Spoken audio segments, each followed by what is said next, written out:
Hi, special treat. Settle in. This story is a little bit longer than some of the others that we have, but it's such a fun story. I want to do the whole thing. This is a story about a country mouse and a city mouse. Now, I don't know how many of you live in the country and how many of you live in the city, but you live different where you live. You might not have ever thought about that. But let's see what happens to these little mice. There was once a little brown country mouse who lived in a quiet village. His name was Pippin, and he made his house in a hedge. In spring, he snoozed in the sunshine and listened to birds sing.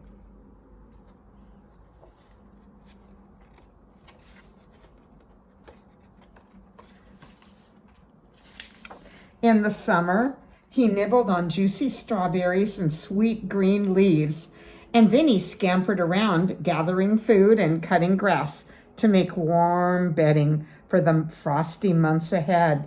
When the weather grew colder and the leaves turned gold, little Pippin stayed snugly inside his home in the hedge. But one chilly day, he was sitting by his fire when he heard tap, tap, tap at the door. "Hello," called a voice. "Pippin, are you there?" Pippin ran to the door and flung it open. Why, it was his cousin, Toby Townhouse Mouse. "Surprise," said Toby with a big grin on his face. "I've come for a visit." Come in, said Pippin. "Well, first things first," said Pippin. "Let me get you a comfy seat." And he made Toby a seat from soft, squashy moss. "Ugh, don't you have any chairs?" said Toby Town Mouse, springing up. "This moss is far too damp." Pippin sighed and took Toby for a walk instead. But he complained the whole time. He was cold, it was muddy, and the flowers made him sneeze. Achoo! That night, Pippin went to his food store to prepare supper. "We'll have a feast," he said, picking out his crunchiest nuts and the squashiest berries. "It's not every day I have a visitor." "Egg," said Toby Town Mouse. "I hate nuts." "Is this all you have to eat in town? We don't dine like this, we dine like a king." "Really?" asked Pippin. He couldn't imagine a king had better food than nuts and berries. "Why, come see for yourself," said Toby. "This country is horrible," he went on. "Believe me, once you've been to town, you'll never want to live in this cold, muddy place again." So the next day, Pippin woke up at dawn. He rubbed his eyes sleepily.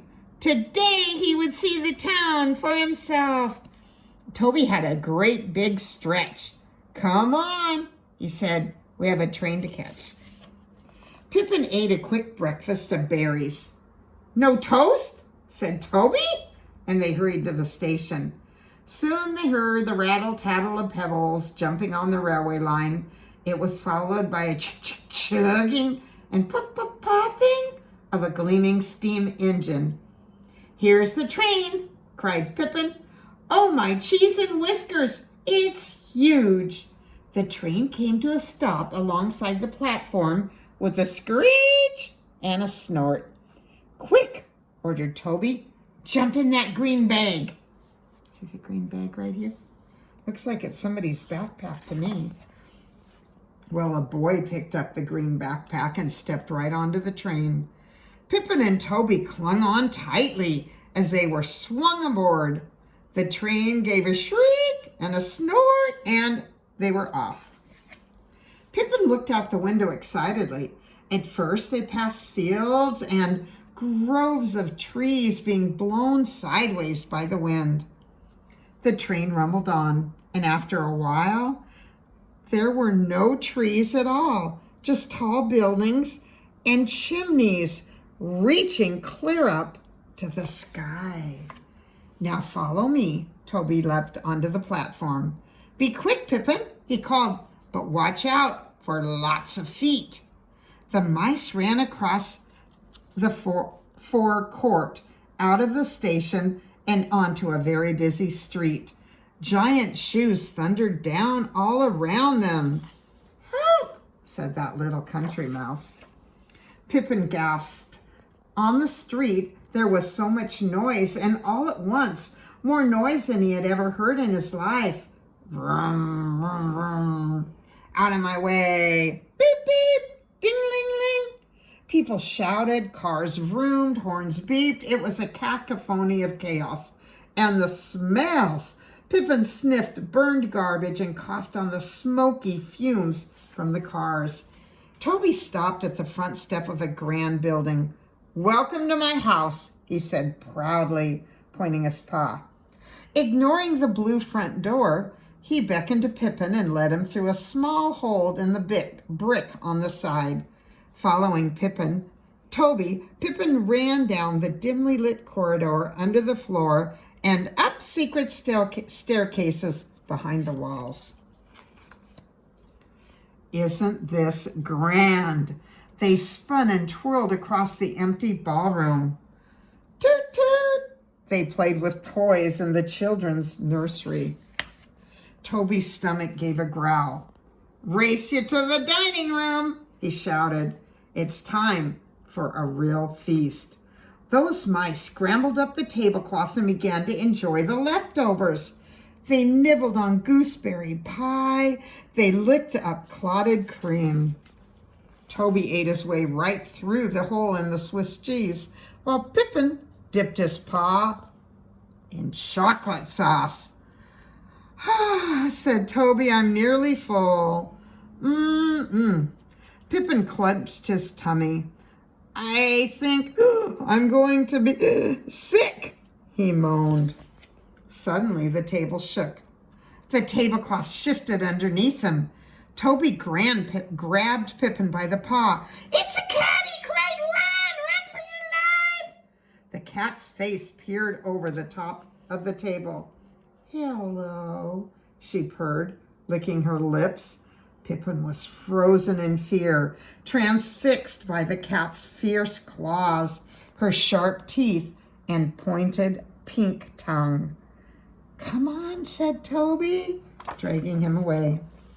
They darted this way and that in their panic, and that hungry cat pounced.